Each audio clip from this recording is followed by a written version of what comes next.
Okay, so I think we are live, and this is the first time I've streamed from my computer. Like I usually stream directly from like my phone, but let's see. Where does it? I'm gonna get acclimated to the settings here. It's okay on the left side of the screen. It shows how long you've been streaming and who's watching. So one person's watching. So on my website, I have I have one of my books I'm trying to give away for free because like I have a lot of inventory of it, and I just want to get people reading it. It's my first book, which is Baptism of Apathy, and it's been trying to promote that book at melodiumhouse.com. And what else did I want to talk about? I guess just want to go through some of my books and just read some things that I feel like are most interesting in them. I've actually released 2 books like this year. Well, 3 actually. 2 this in recent memory, which the first one was Leafy, which is like a book about South African and American characters, like a Romeo and Juliet story, sort of, but like it's about like racism and poverty. And there's actually a trailer on my channel for the book, and I have a voice actress read some of the lines from one of the poems. I'm not even sure how many poems are in this book. Actually, let me see. There are 106 poems, 92 pages, and it's divided into 2 sections. One is CD number 1. The other one is CD number 2. It's as if someone's watching it, listening to the poems on like a compact disc, which I thought about like distributing it via like making an audiobook of the book and then having 2 discs on to give the book away, like to sell the book. But I never ended up doing that, I guess. But just trying to find something to read from here.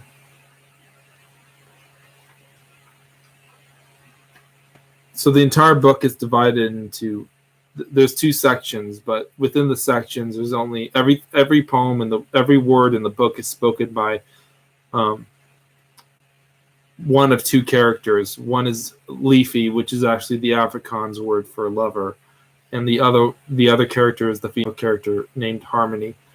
And as with a lot of my books, they both end up dead at the end, but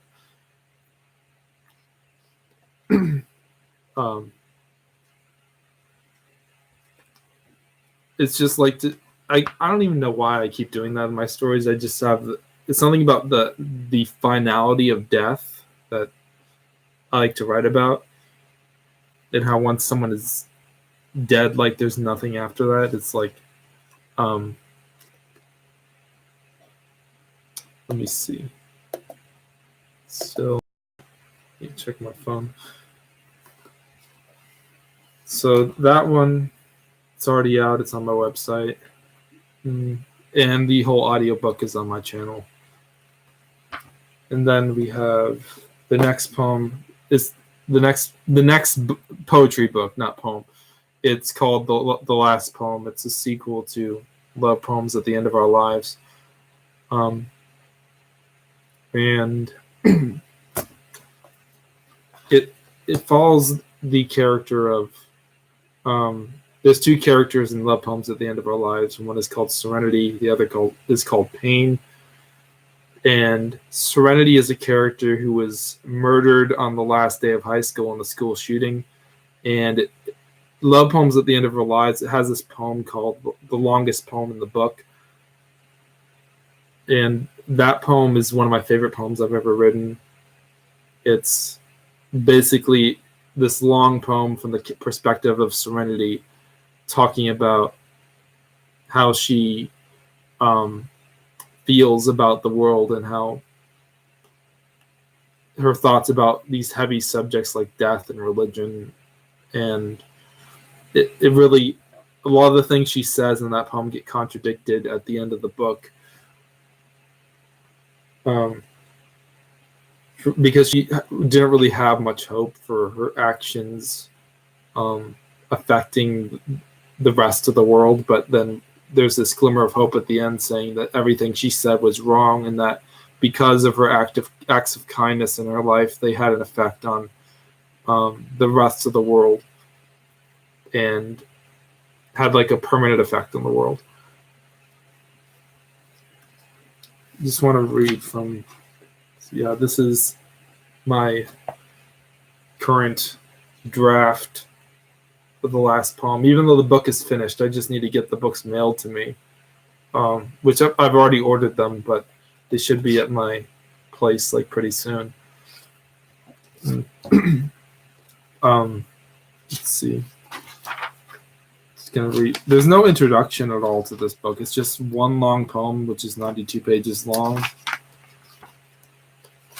And I'm writing all these words on my first day at university. The world is quieter than I would like it to be. Sitting in the classroom reading the PDF Serenity sent me less than a year ago. I will write a book of my own and share it with the world. Last summer I had trouble sleeping. Last summer I had trouble believing that I would ever be the person I was before again. However, all things change. It's just a matter of time. For the rest of this year, I will spend it drinking and seeing her face in the faces of strangers. But then her face disappears. All we are is dust in the wind. All we are is the anthem of nations. All we are is the summers we have forgotten. Someone came up to me and said, "Pain, you will feel better. It just takes a little time." I feel an energy inside of me pushing me never to stay in one place again. And then it goes through lots of like the character's thoughts about see the world change. You filled me with joy. I see the world writhe in misery. I'm being drowned in the water of uncertainty. A typewriter that will never be used to write beautiful words ever again. I see the world change. I feel powerless to intervene. We have an opportunity to be who we never thought we could become. If no one will be listening in the world, we will not see any changes. Drugs inside your veins make it impossible to feel truth. It goes through lots of his thoughts, and then it goes to this whole section, this long section of the same poem, where he dies and meets Serenity, and they go through different like universes. And I'm trying to find an example here, but it'd be hard to find. Not sure where.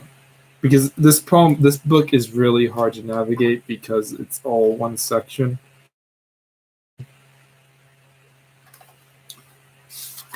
There's this one section about like how Pain and Serenity were going through space and time, and they were seeing and going through all these different worlds, and then they went to this world where everyone was oppressed, and then Serenity goes up to the sleeping person, whispers something in their ear, and then he, as a result of that thought that Serenity gave to this person, he transformed his entire world. We saw a world where we were satisfied. We saw a world where we were hungry and spent each day scavenging for food. We saw a world before the firestorm. We saw a world after the firestorm. Incineration and vast plains where there is nothing. The world after violence is no world at all. We saw ourselves reading 10,000 books for years and absorbing all the knowledge from them. And then we saw ourselves experiencing every story in every book and becoming those characters and feeling what the authors of those books had imagined those characters would feel. Then the days crawled forward without the sun. Then they crawled forward without the moon and without the stars. Because all the stars were gone, the sun had lost its light. Long ago, countable eternities ago. Were we even here? Did you even hold my hand? Who will remember us? Who will think of us for one moment ever again? I will not mourn anything but this. The world is no longer the world.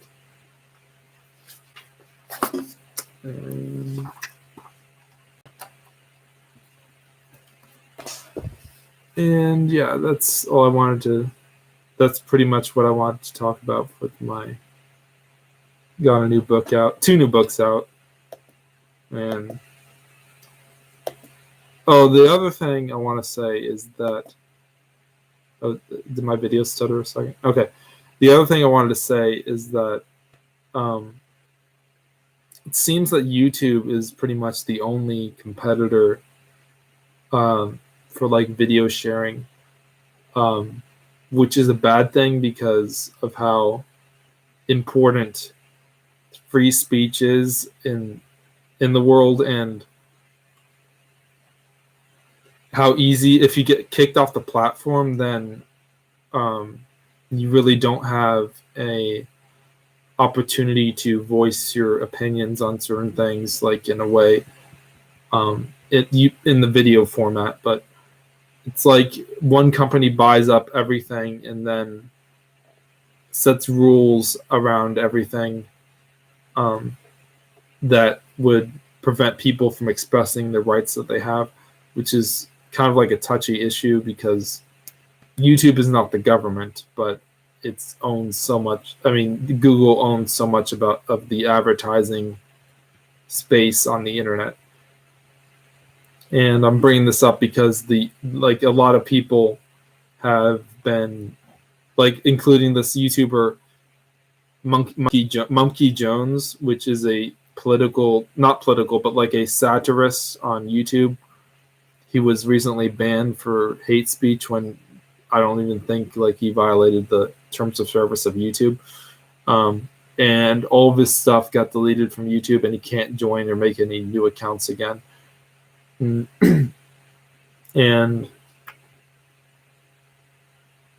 I lost my train of thought.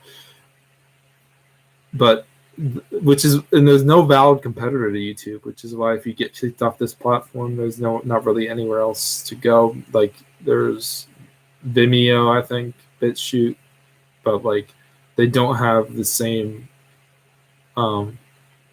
like audience, or I don't think you can upload videos of any length or anything like that. Like it's not really an unlimited thing like YouTube has become. I guess you could host on your own website, or like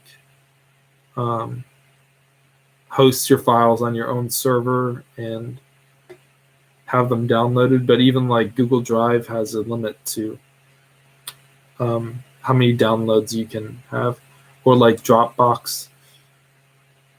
But yeah, I'm just rambling on about freedom of speech and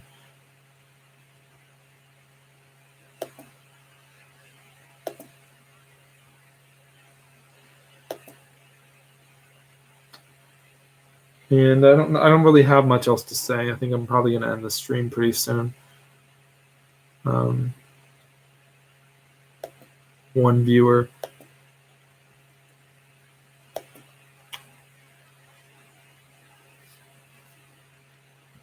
But yeah, I'm just I'm working on more writing projects, and I want to expand into other things other than poetry. But the thing is, you have to build up the skills for that.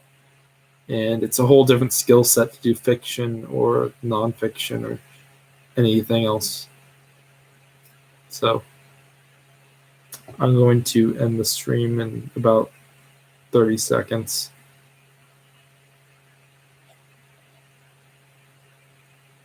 So I want to thank everyone who's watched so far, for all the support, and for watching this live stream.